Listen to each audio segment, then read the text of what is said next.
La izquierda afirma que los ricos pagan menos impuestos que los pobres, pero al exponer con cifras ese argumento nos demuestra que los pobres son fiscalmente expoliados por el Estado.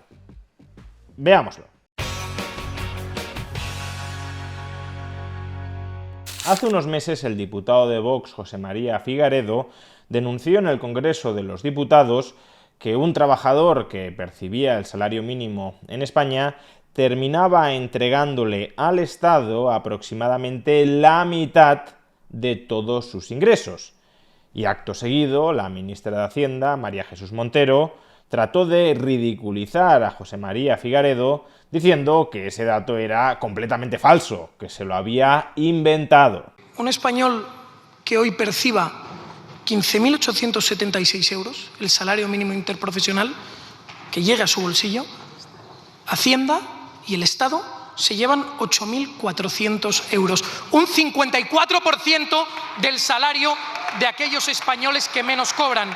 Entre perplejidad, no sé si por mala fe o por desconocimiento, señor Figaredo, ¿cómo que un salario de 15.800 euros paga en España 8.000 euros en el IRPF? ¿Pero quién le ha dado ese dato, señor Figaredo? Los mismos que siempre le dan los datos al Partido Popular. Mire, le digo más, es que esa renta de salario mínimo interprofesional está exenta del pago del IRPF con las modificaciones que hemos hecho. ¿Sí? Y no solo fue María Jesús Montero quien atacó a Figaredo por presentar estos datos, sino que toda la izquierda en redes sociales se lanzó como hienas contra Figaredo diciendo que no, que estos datos eran falsos, que cómo va a pagar un trabajador que gane 15.000 o 16.000 euros la mitad de ese salario en concepto de impuestos y de otras figuras tributarias, que cómo le iba el Estado a arrebatar a ese pobrecito trabajador la mitad del valor que genera. Al contrario, lo que se nos pretendía vender es que ese trabajador que ingresaba 15.000, 16.000 euros anuales no pagaba impuestos, porque como decía María Jesús Montero, estaba exento del IRPF. Y claro, si el único impuesto que parece que existe en este país es el IRPF, pues si un trabajador está exento del IRPF, entonces es que no paga impuestos. En su momento ya dedicamos un vídeo a analizar esta cuestión y a exponer que la realidad estaba mucho más cerca de las cifras que daba Figaredo que desde luego de las cifras que engañosamente dejaba entrever la ministra de Hacienda. Básicamente porque la ministra de Hacienda no estaba teniendo en cuenta las cotizaciones sociales que pagan todos los trabajadores, incluyendo, por supuesto, los que ganan el salario mínimo, ni tampoco otros impuestos que sí son abonados por los trabajadores que cobran el salario mínimo, por ejemplo, el IVA o los especiales. Y claro, cuando uno exponía estos argumentos siempre se encontraba con la contrarréplica de que en realidad las cotizaciones sociales no son impuestos, ni siquiera tributos, y que además en el fondo no las pagaba el trabajador, sino que las pagaba el empresario, y en consecuencia que no habría que computar estos pagos coactivos al Estado, porque sí, las cotizaciones sociales son pagos coactivos al Estado, que no habría que computarlos como renta sustraída impositivamente al trabajador que ingresaba el salario mínimo. Pues bien, resulta que esta semana FEDEA, la Fundación de Estudios de Economía Aplicada, ha publicado un muy interesante trabajo sobre la fiscalidad y la redistribución de la renta a través del gasto público dentro del Estado español.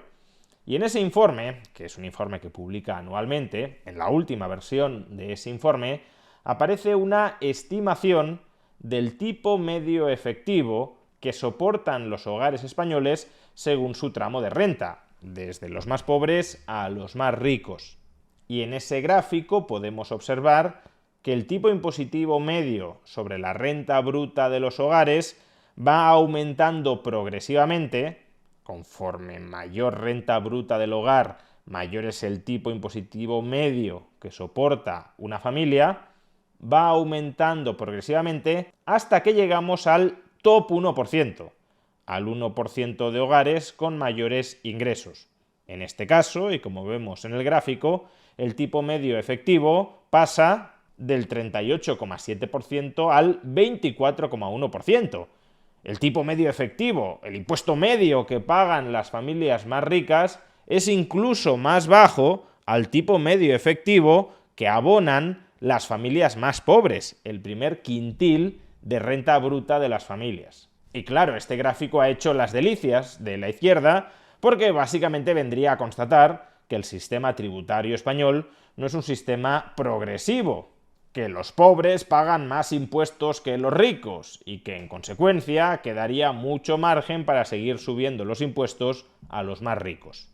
En unos momentos explicaremos por qué el tipo medio efectivo del top 1% de los hogares con mayores ingresos es del 24%. ¿Por qué cae tan abruptamente desde el 38% al 24%? Pero antes de desarrollar esta explicación, permitidme que explicite dos obvias contradicciones de la izquierda cuando compra los datos de este gráfico.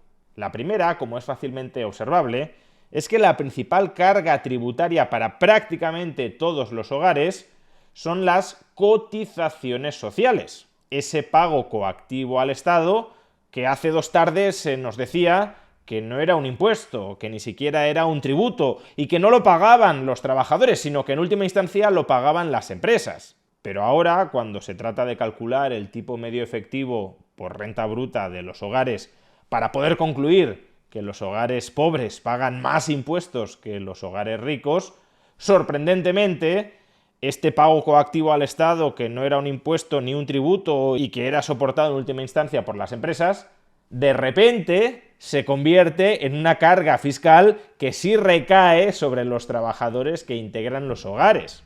Ahora a la izquierda ya no le molesta, ya no le importa decir que las cotizaciones sociales son impuestos, ya no le importa contabilizar el gravamen de las cotizaciones sociales como un gravamen impositivo.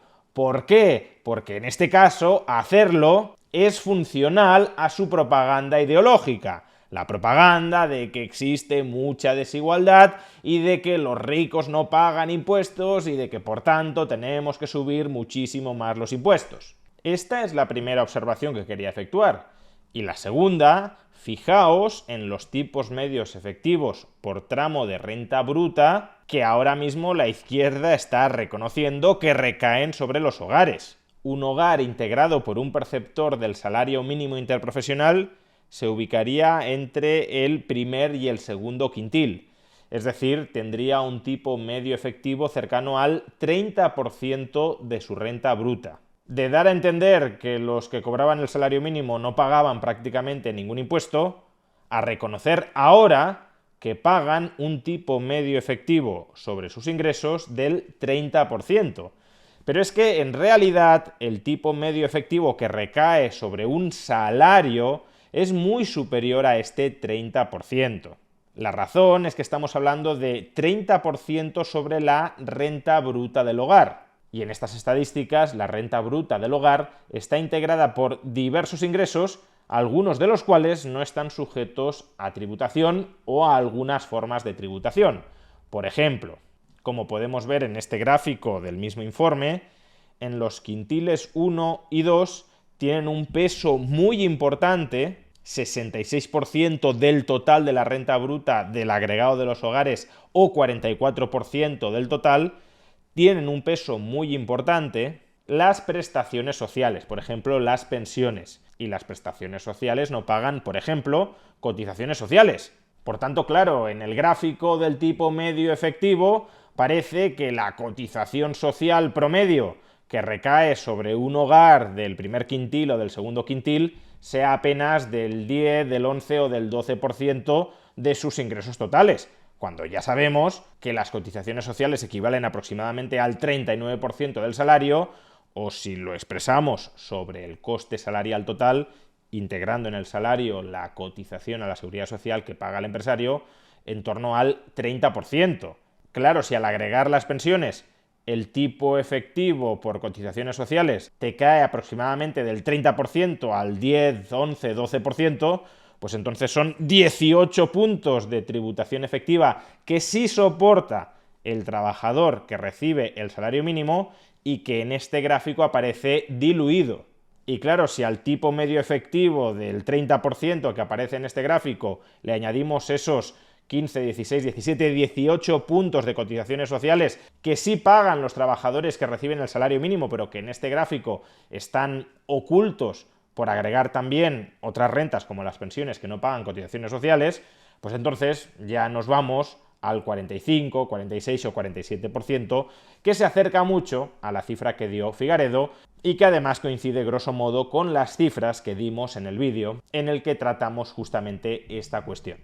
Por tanto, daos cuenta de lo que está reconociendo la izquierda cuando compra este gráfico. Está reconociendo primero que las cotizaciones sociales, también las cotizaciones a cargo de la empresa, son impuestos, y en segundo lugar está reconociendo que la carga tributaria total efectiva que recae sobre un trabajador, incluso sobre el trabajador que recibe el salario mínimo, ronda el 45-46% de todo el valor que genera. El Estado se apropia aproximadamente la mitad de todo lo que genera un trabajador, incluyendo un trabajador que cobre el salario mínimo. Y ahora sí, examinemos por qué el tipo medio efectivo del top 1% de hogares más acaudalados es mucho más bajo que el tipo medio efectivo del resto de hogares. Las razones son fundamentalmente tres. En primer lugar, las cotizaciones sociales, en segundo lugar, los impuestos sobre el consumo y en tercer y último lugar, las rentas del capital.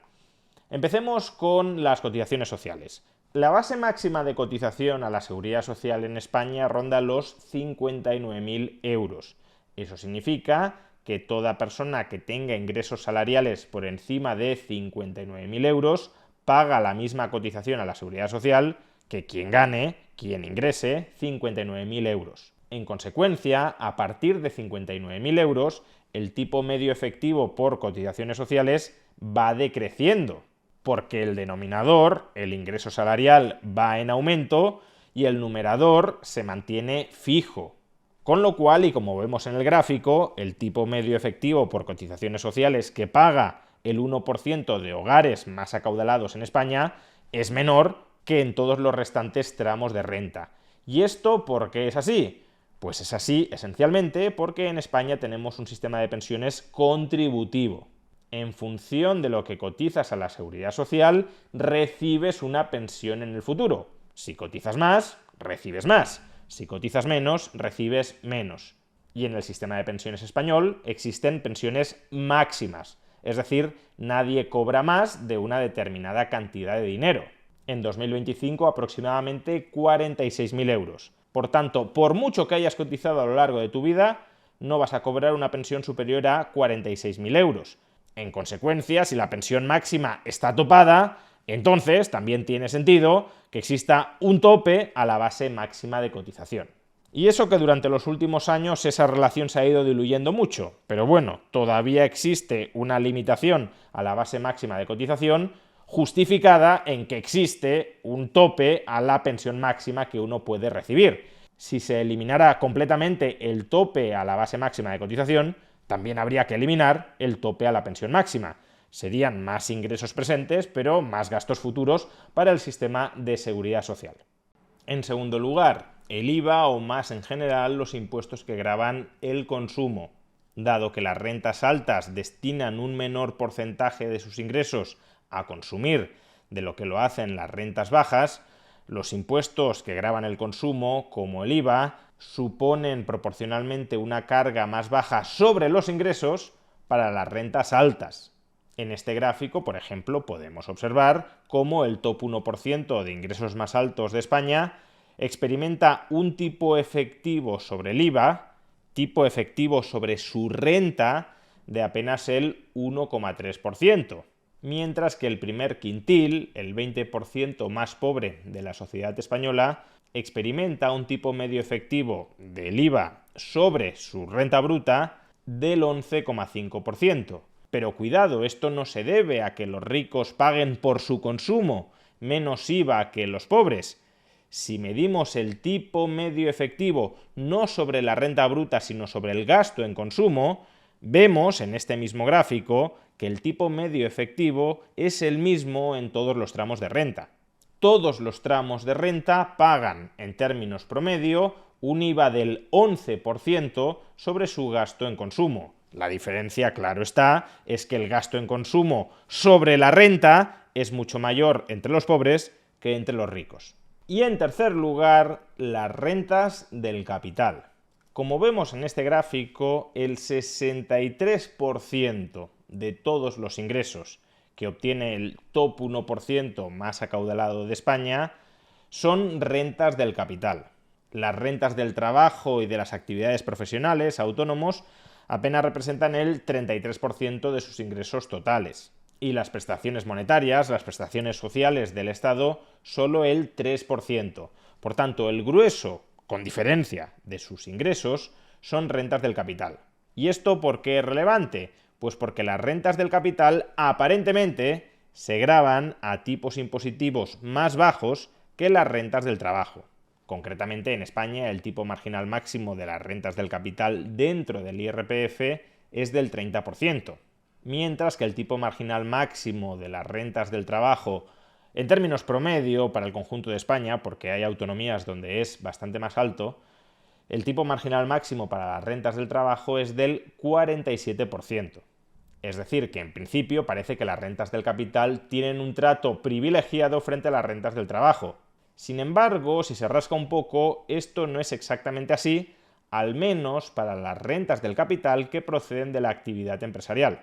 Si una persona cobra dividendos o obtiene plusvalías por la venta de acciones o por la venta de una empresa, esas rentas del capital derivadas de la actividad empresarial que pagarán hasta un 30% a partir de 300.000 euros, ya han pagado previamente un tipo impositivo del 25% en concepto de impuestos sobre beneficios, de impuestos sobre sociedades. Por tanto, todos los beneficios de la actividad empresarial están gravados al 25% y de lo que te queda después de pagar el impuesto sobre sociedades, cuando lo distribuyes, se paga hasta un 30%. Con lo cual, en términos marginales, terminas pagando exactamente lo mismo que sobre rentas del trabajo, el 47,5%. ¿Qué pasa? Que ese 47,5%, primero 25% por impuestos sobre sociedades y después sobre lo que te queda el 30% en concepto de rentas del capital, ese 47,5% de tipo marginal sobre las rentas del capital solo se paga sobre las rentas del capital empresariales que hayan sido distribuidas al accionista final. Eso significa que hay rentas del capital que no derivan de la actividad empresarial, que no pagan este 47,5%, por ejemplo, los intereses cobrados sobre la inversión en deuda pública. Esas rentas del capital solo pagan como mucho un tipo marginal del 30%, o a su vez puede haber rentas del capital derivadas de la actividad empresarial que, como no han sido distribuidas al accionista, tampoco paguen, hasta que se terminen distribuyendo, claro, pero tampoco paguen de momento ese 30% de tipo marginal máximo dentro del IRPF. Con lo cual, esas rentas empresariales no distribuidas todavía al accionista solo pagarían de momento el 25% del impuesto sobre sociedades. Y eso es lo que sucede con la fiscalidad del top 1%. En ese top 1% hay rentas del capital que no derivan de la actividad empresarial, que solo pagan como mucho el 30% a partir de 300.000 euros, y hay otras muchas rentas del capital que sí están vinculadas a la actividad empresarial, pero son beneficios empresariales no distribuidos. Y mientras no se distribuyan, solo están pagando el 25%. Es más, el propio informe indica que no se tienen en cuenta los impuestos sobre beneficios que las compañías españolas hayan pagado en el extranjero. Por tanto, ni siquiera están contabilizando todos los impuestos sobre beneficios que han pagado indirectamente esos accionistas que son dueños de esas empresas. En definitiva, el top 1% de españoles con mayores ingresos no soporta un tipo medio efectivo sobre su renta bruta que es más bajo que el del resto de la sociedad, porque hayan diseñado un sistema fiscal que los favorece a ellos en exclusiva. No, el sistema fiscal es el mismo para todos. Las reglas de juego son idénticas para todos. Pero si la pensión máxima está topada, pues la cotización máxima también lo está. Si existe un impuesto sobre el consumo y tú destinas un porcentaje muy bajo de tu renta a consumir, pues entonces pagarás impuestos sobre el consumo sobre tu renta que serán más bajos que los de otras personas que consuman más. Y si percibes rentas del capital que pagan impuestos en 2 tramos, pero solo contabilizas uno de esos tramos y a medias, pues entonces sobre el papel también estarás pagando menores impuestos. Pero vamos, que aquí en lo que deberíamos fijarnos no es en si los ricos pagan más o menos impuestos. En lo que deberíamos fijarnos es en que el resto de la sociedad, el otro 99% de la sociedad, paga demasiados impuestos. El Estado parasita de manera exagerada los ingresos personales de todos los ciudadanos, también de los menos ricos. Y ese y no otro es el bochornoso saqueo fiscal que habría que denunciar y que combatir.